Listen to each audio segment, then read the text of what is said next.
And in our community, we had a very bad shooting last week, Tuesday, where they were shooting into their vehicles. And I'm not saying that the police aren't doing their job. I'm just saying we need more police officers. And we have fireworks situation coming, and we don't need to have it be Beirut and Iraq again next year. I mean this year, like it was last year. It was very bad last year, and we need more police officers. I just don't understand why it was tabled. You represent us. If you can't do your job, Dwayne Muhammad, resign right now. If you can't do your job, Valeria Stubbs, resign right now. You too, Trustee Pearson. The people of Dolton want you to do your job. If you cannot get us more police, resign right now. You're not doing your job. You have been elected to protect us. You did not take care of us by hiring more police officers. The people of the village of Dolton should be very angry. And I'm speaking for people that don't have the courage to stand here and tell you that. You either need to hire more police officers or resign.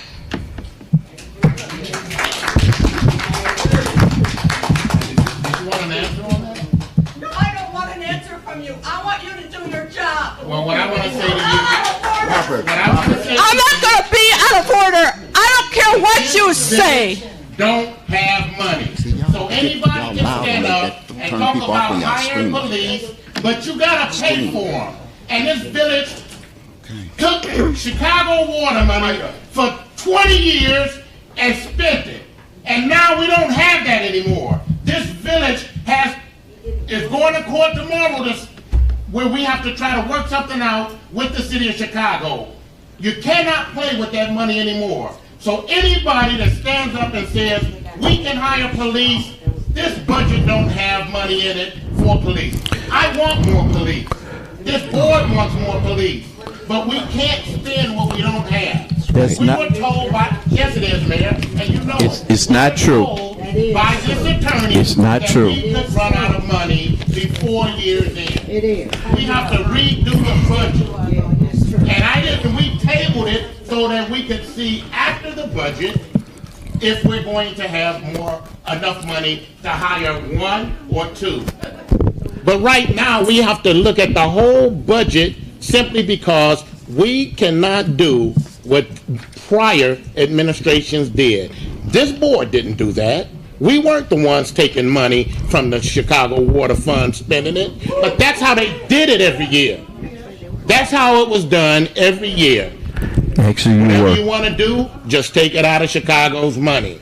That's how it was done. Chief. And now we cannot touch Chicago's money ever again. We have to pay rearage and we have to pay the current bill. And when that happens, everybody's going to see, regardless of what they're telling you, that this village does not have the money to go and do it. Don't think we didn't hire police because we don't want police. I see it every day. I talk to people every day about the crime in this community. Every day. But we'd be stupid to hire police to have to lay them off in a month because we can't pay them. Chief. Along with other people. Chief, hold on, ma'am. Ma'am. I just said we can't hire them. Chief. Where's the money going to come from? Somebody got to protect the people. I don't care where the money comes from. We have police. Chief, how many police officers are we down now, and how many? There was 2 that went into retirement. We had 3 that retired last year. Three that retired. Hold on a minute. Three that retired that we were budgeted for. Correct. So in that budget of the 3 that retired, that the budget was approved by this board, how come we couldn't replace those 3? Because we were $2 million over budget, Mayor. Because at that time, Chicago's money was being spent to pay our budget. So that whatever was in a police budget won't be the same, Mayor, and you know that. Trustee Pearson, it won't be the same. If we're going to go with a balanced budget, the police, the fire, public works, none of those budgets will be the same. Now, Trustee Pierce, that's because you guys are the ones that's doing the budget. Now, I'm going to say this. But you're spending the money. How am I spending the money when I can't? You took my authority to spend any money. You took my authority to spend any money, and the board votes on what they spend. There's a hiring freeze. Did you just hire people? There's a hiring freeze. And did you just hire people? Yes. I did, and guess where? And guess where I hired them?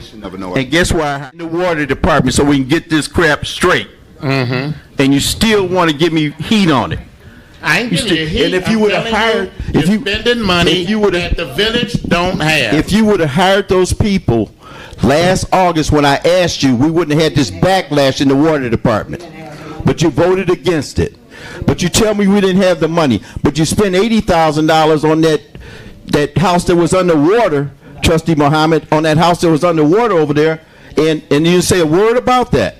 And it's still sitting there vacant. Now, when you talk about, and you want to put the pressure on me, the mayor did this with the water department, the mayor did this. Every time I tried to do something to get some corrective action, bring some revenue in here, you voted down.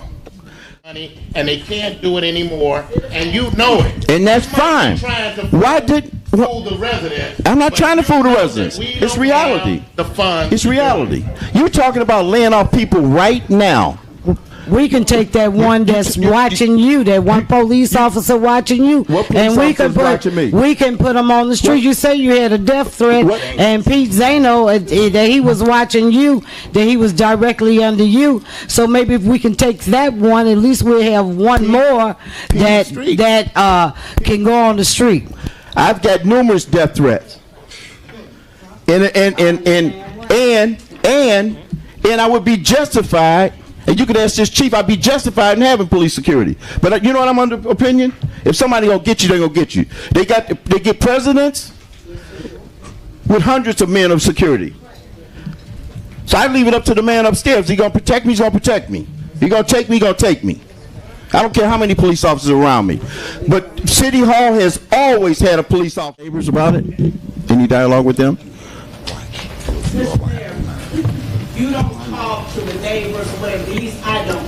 Okay. Because you have confrontations or whatever, and at this day and time, you don't go approaching anybody. Well,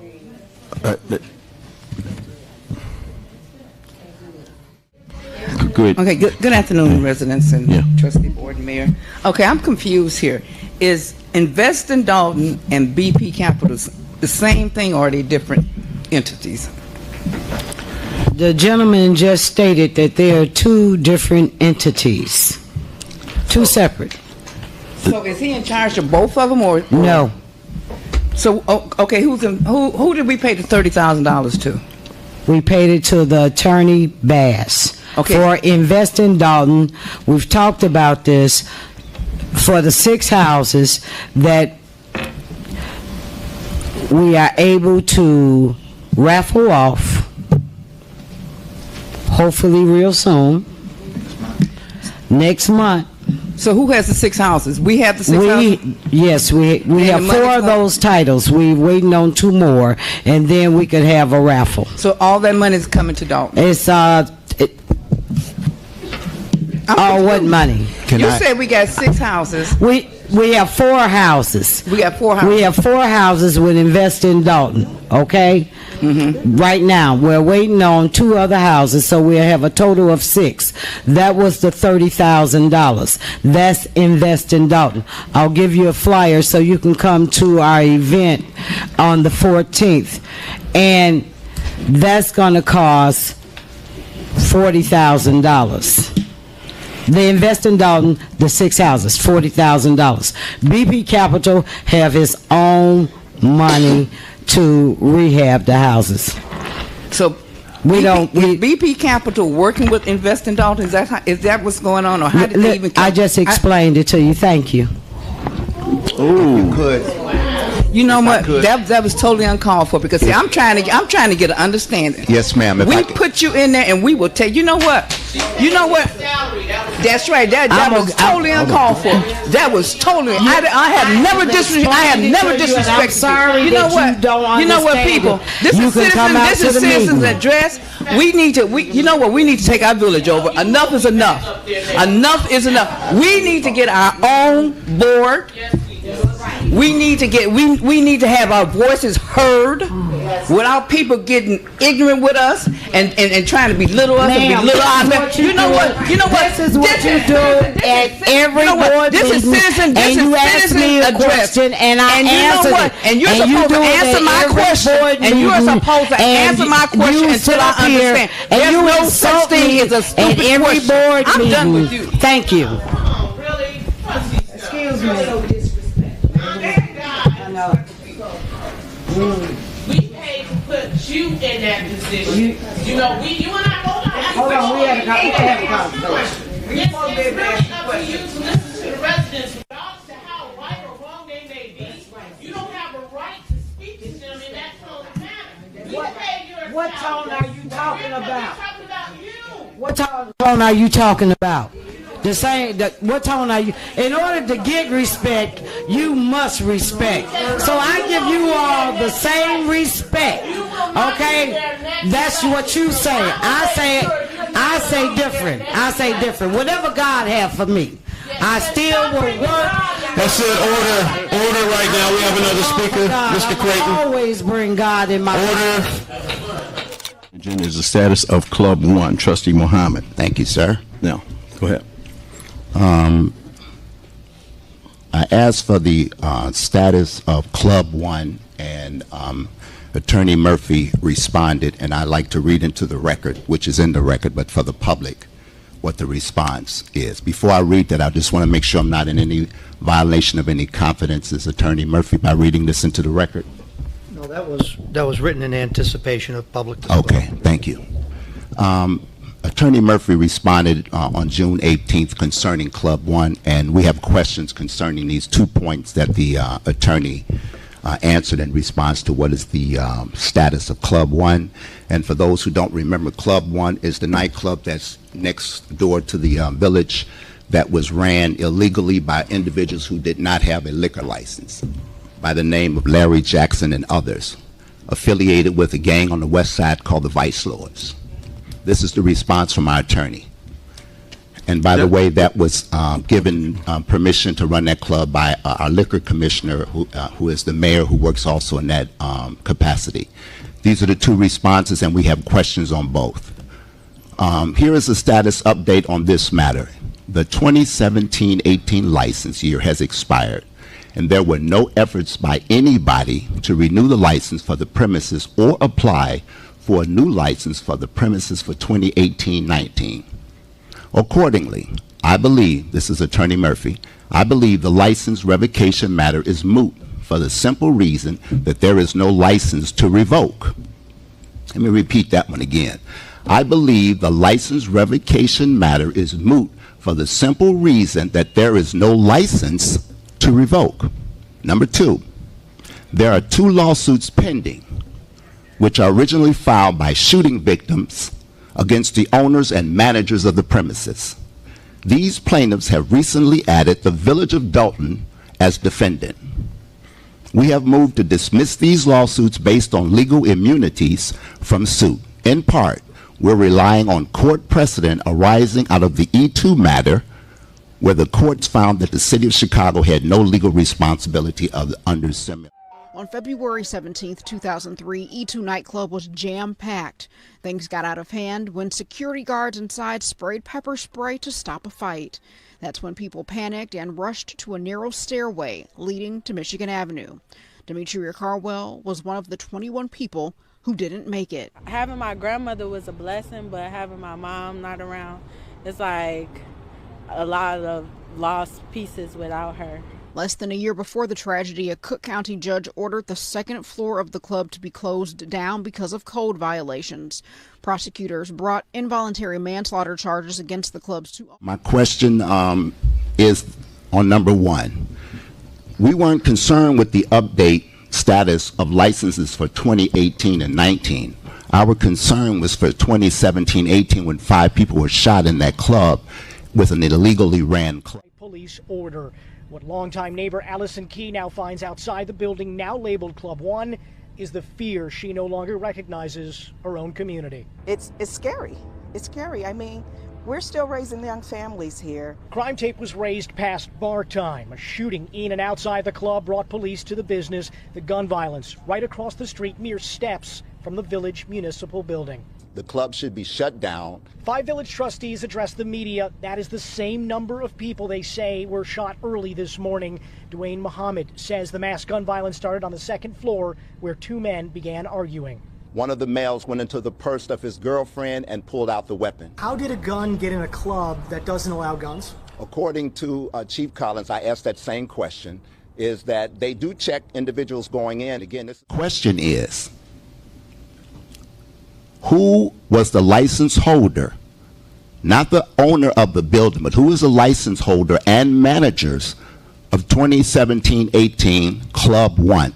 This does not answer. This talks about 2018-19, anybody to renew the license. We're not concerned with anybody. We want to know the update of the status of those individuals that were running the club where the people were shot at Club 1 in the year May 2017, on Mother's Day. Trustee Muhammad, you know, you want to keep beating this as a dead horse, you know. And secondly, where you got the information about vice lords and so and so operating a club is some fantasy of yours, I guess. But you should know everything about that because you requested the whole file of who made application, who the license was issued to. So you had all that information. So I don't know what you want more from the liquor commissioner. You had the whole file. You saw in the file who the license application was issued to, who the license was issued to. It's your estimation that it was illegal. But I'm gonna say this: do you think all these celebrities that have their name on these nightclubs and these restaurants, the licenses are in their name? We got the Michael Jordan restaurant. They got a liquor license. You got Dick Schuler's. You think the liquor license is issued in their names? No, it's not. And you know who the liquor license was issued in because you got the complete file. And it wasn't issued in Mr. Jackson's name. And it's been issued in the same name since the club was taken over, I think, in 2014. Mayor, could I speak? Go ahead. This matter is moot, going on a long time. No, it's not moot because you're the liquor commissioner and you should know what's going on. I mean, it's not just getting a paycheck. You should also be on top of what's going on in these establishments when you give out the license. Now, in this case, we've already been added as defendants. How much is this going to cost taxpayers because you didn't do your job? That's not true. Oh, yes, it is, it's Mayor. It's not true. You know what's going on over there. Every mayor is the liquor commissioner. Yes, that's every true. mayor. Okay, but you still have a job to do and knowing who you're giving a license to and how it's being operated. That's part of the liquor commissioner's job. And our permit person goes through all the investigation, checks out all the information, and once it's submitted to me, she say yay or nay, and I sign it, just like in every other town. And if you want to go in all these other towns where they've had shootings in these clubs or shootings at special events, that the mayor, as the liquor commissioner, signs that document. How come they're not preventing it?